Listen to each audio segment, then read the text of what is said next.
हाँ जी गाइस, सत श्री अकाल, नमस्ते, आदाब, हेलो। कैसे हैं आप सब लोग? I hope you all doing great. साथियों, ये बहुत बड़ी नाइंसाफ़ी होगी अगर हम ये सोचें कि बाबा साहेब अम्बेडकर ही एक अकेले दलित लीडर थे दलित कम्युनिटी के अंदर जिन्होंने इक्वल राइट्स की बात करी। अकेले नहीं, ऐसा नहीं था। देखिए, इनका मानना था कि मैन एंड वुमेन तभी politically, economically and social equal हो सकते हैं जब उनके पास इक्वल राइट्स हों। आज हम दलित कम्युनिटी की कुछ ऐसी वुमेन्स के बारे में बात करेंगे जिनका बहुत बड़ा योगदान रहा है इस देश के लिए। और अगर हम इन वुमेन्स को इनके काम का क्रेडिट नहीं देंगे तो ये बाबा साहेब की आइडियोलॉजी के खिलाफ होगा। हम हमेशा बाबा साहेब की जयंती बनाते हैं, बाबा साहेब की ये तो बाबा साहेब की जयंती है ना, but we don't celebrate these womens. So historically and culturally इन वुमेन्स को हिस्ट्री में एक्नॉलेज नहीं किया गया। एंड हिस्ट्री में सिर्फ अगर अप्रोच किया गया, अगर किसी को एक्नॉलेज किया गया है तो वो सिर्फ और सिर्फ डोमिनेंट कास्ट की लेडीज ही थी। आज कोशिश करते हैं इस भेदभाव को खत्म करने की एंड जानते हैं इन वुमेन्स के बारे में, उन वुमेन्स के बारे में जो लंबे समय देश में इक्वल राइट्स के लिए लड़ते रहे। अगर हम रामायण के दौर की बात करें तो साबरी एक दलित वुमेन थी जिसने ब्राह्मण कस्टम्स के खिलाफ आवाज उठाई थी। वो धर्म के बारे में जानना चाहती थी, पर एक दलित परिवार में जन्म लेने के कारण उनको किसी भी गुरु ने अपना शिष्य नहीं बनाया। आखिर में भटकते भटकते, ढूंढते ढूंढते उनकी भक्ति को देखकर मतंगा ने उन्हें अपना शिष्य बनाया और धर्म का रास्ता दिखाया। मतंगा जैसे जैसे बूढ़े होने लगे वो धरती छोड़कर साबरी को सब कुछ सौंप गए।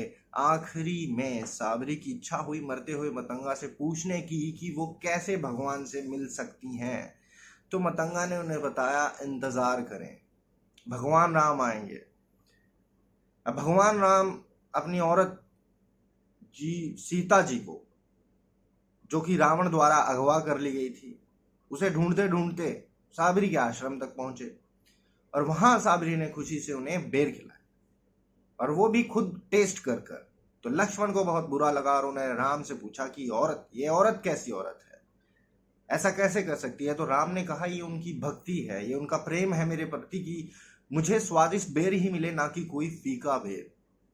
भक्ति में अगर सबसे पहले अगर कोई वुमेन आई तो वो मार कास्ट में से आई, जैसे कि संत निर्मला सहोरा बाई, जिन्होंने हिंदू ऑर्थोडॉक्सी को चैलेंज किया।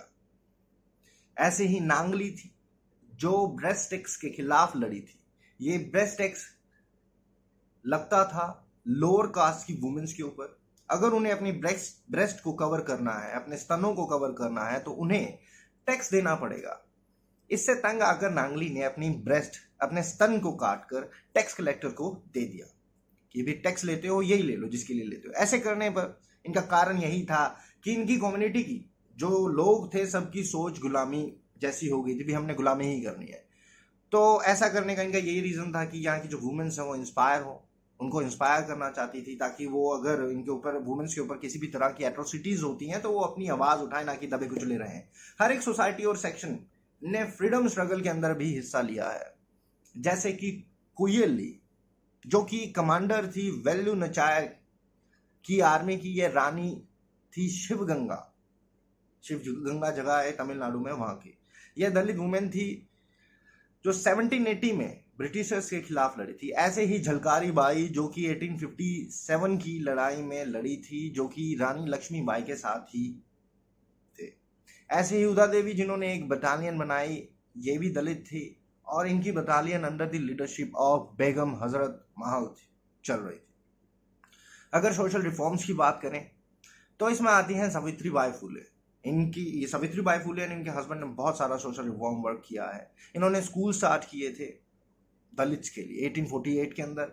सिर्फ 9 लड़कियां थी उस समय इनके स्कूल में जो कि दलित थी, क्योंकि उस समय जो दलित लड़कियां थी या जो वुमेन्स थी, इनको पढ़ने का कोई राइट नहीं था।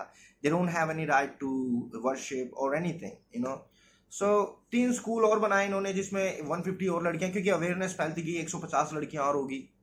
इन्होंने अपनी दोस्त फातिमा शेख के साथ फिर उन्होंने आवाज उठाई विडोज के लिए, रेप सर्वाइवर्स के लिए, वो अपने बच्चों को जन्म दे सकती हैं, क्योंकि देखिए जो विडोज थी और जो रेप सर्वाइवर्स थी इनको नहीं राइट था। ऐसे ही कई बार तक कास्ट में पैदा हुई रानी रासमणी ने प्रोटेस्ट किया था चाइल्ड मैरिज, जो भी एट्रोसिटीज थी against the lower caste people, and इन्होंने एक प्ली डाली थी against the polygamy to the company. ऐसे ही दक्षाणी वेल्युधन पहली दलित वुमेन थी जिनको इलेक्ट किया गया था इन कॉन्स्टिट्यूंट असेंबली ऑफ 1946। महाराष्ट्र में कई ऐसी वुमेन राइटर्स हैं जैसे कि शांतिबाई कामली, मलाइका मेयर, शेख एंड कुमुद पावड़े, जिन्होंने दलित फेमिनिज्म के ऊपर ऑटोग्राफी लिखी। ऐसे ही तमिलनाडु के कई राइटर्स हैं, बामा एंड पी शिवमकमी, जिन्होंने जेंडर डिस्क्रिमिनेशन के खिलाफ आवाज उठाई। ऐसे ही मराठी राइटर्स हैं उर्मिला पवार, मीनाक्षी मून, जिन्होंने कोशिश करी कि जो दलित वुमेन हैं जिन्होंने इतना काम किया है हिस्टोरिकली सोशली, उनको भी क्रेडिट दिया जाए, जिनके बारे में आज तक छुपाया गया। ऐसे ही दुलारी देवी, मायावती, जो कि चीफ मिनिस्टर रह चुकी हैं यूपी की।